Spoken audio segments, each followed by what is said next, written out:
Perkenalkan, nama saya Alvino Rizky Ramadhani dengan NIM 2114251004, Prodi Teknik Elektro DK.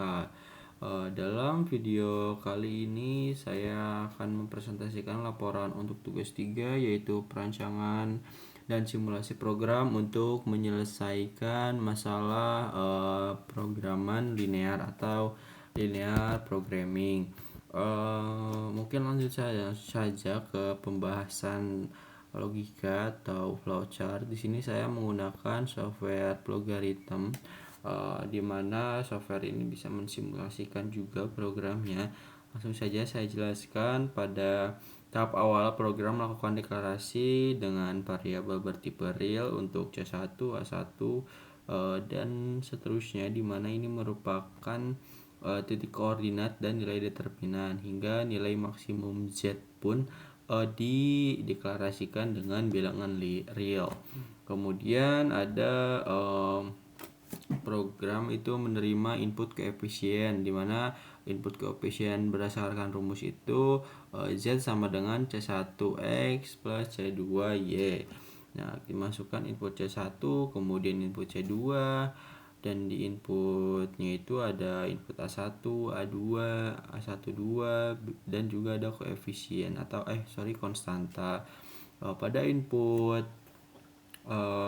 ini, setelah melakukan masukan inputan, nanti ada proses di mana di sini dievaluasi titik sudut dimulai. Secara matematis, daerah penyelesaian optimal itu selalu berada pada titik sudut area kelayakan atau visible region. Program akan menguji titik asal 0, 0, kemudian mencari titik potong setiap garis kendala terhadap sumbu X dan sumbu Y. Setiap kali sebuah titik koordinat didapatkan, program menggunakan percabangan if untuk melakukan validasi apakah titik tersebut itu memenuhi semua batas kendala. Jika memenuhi syarat, maka nilai Z akan dihitung. Kemudian bagian yang paling menarik itu adalah ketika mencari titik potong antara garis kendala 1 dan garis kendala 2. Di sini program menghitung nilai determinan. Jika nilai determinan tidak sama dengan 0, maka koordinat titik potong X, Y dicari menggunakan metode eliminasi Cramer. Nah, di sini sudah jelas bahwasannya setiap logika yang digunakan pada flowchart ini itu sepanjang proses evaluasinya, setiap kali ada nilai Z yang baru yang lebih besar dari nilai sebelumnya atau variabel max Z, akan terus diperbaharui hingga ditemukan nilai yang paling optimal atau optimum di akhir alur.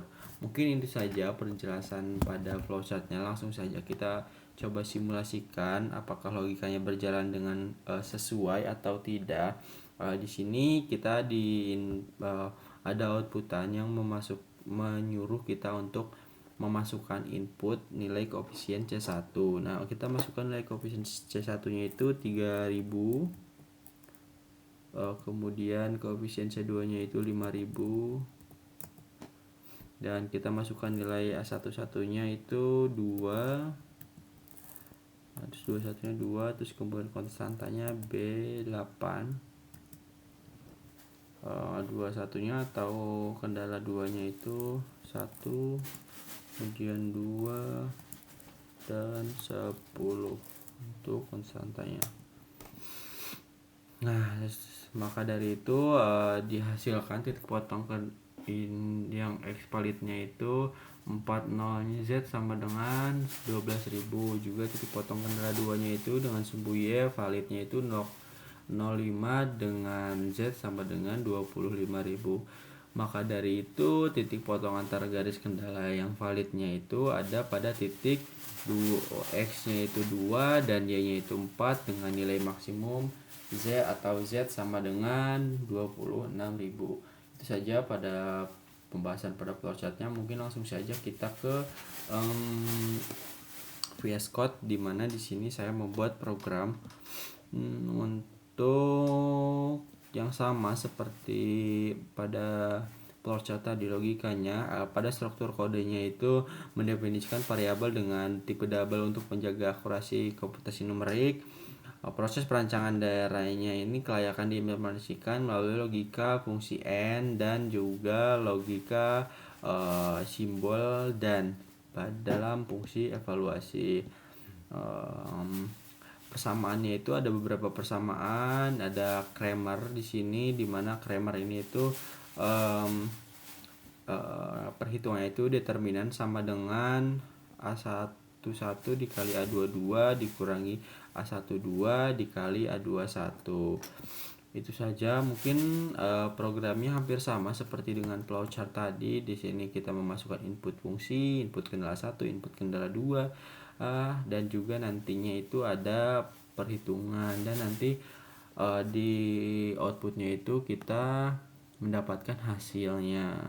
Mungkin langsung saja kita coba run. Nah, di sini kita harus memasukkan input nilai C1. Kita sama aja seperti yang di flowchart tadi, 3000, C2 nya 5000, A11-nya 2, 1 dan 8. Kemudian untuk kendala 2 nya itu 1, 2 dan 10. Nah, sama kan, titik evaluasi titik sudutnya itu entah itu titik kendala 1, kendala 2. Nah, titik potongnya itu ketemu di titik 240 dengan nilai maksimum atau Z sama dengan 26.000. Jadi sama ya dengan flowchart dan programnya. Maka dari itu dapat disimpulkan bahwasannya flowchart dan logika pada flowchart dan hasil yang dihasilkan dari program juga sinkron. Mungkin itu saja, sekian dari saya dan terima kasih.